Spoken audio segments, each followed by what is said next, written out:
Hello বন্ধুরা, আপনাদের সকলকে আমার ইউটিউব চ্যানেলে স্বাগত জানাই।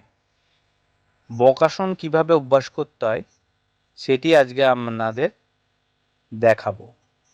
আপনারা নিয়মিত আমার চ্যানেলটি ওয়াচ করবেন।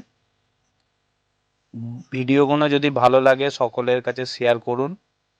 চ্যানেলটি সাবস্ক্রাইব করে রাখবেন, পাশে থাকা বেল বাটনটি ক্লিক করে রাখবেন নতুন নতুন ভিডিও পাওয়ার জন্য।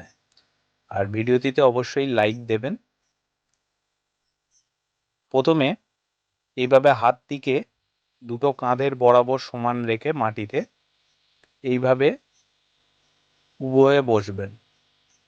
এরপরে ধীরে ধীরে হাত এবং কাঁধের ওপর ব্যালেন্স রেখে সামনের দিকে হাঁটুটিকে বগলের মধ্যে ঢোকাবেন।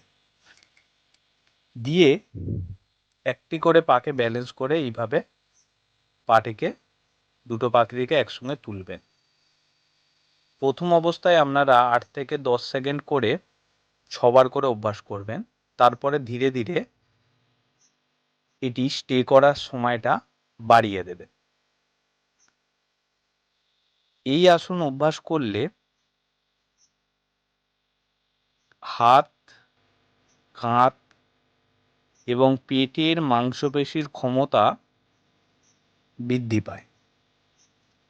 সর্বদেহের মাংসপেশি সবল হয়, হজম শক্তি বৃদ্ধি পায়, দেহের ভারসাম্য বৃদ্ধি পায় ও মেরুদণ্ডকে নমনীয় করতে সহায়তা করে।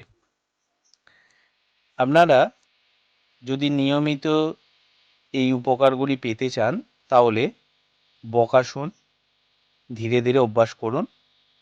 প্রথম হয়তো ব্যথা বেদনা হবে, তারপরে অভ্যাস করতে করতে এটি ঠিক হয়ে যাবে।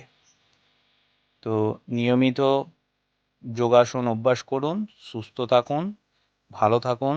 ধন্যবাদ।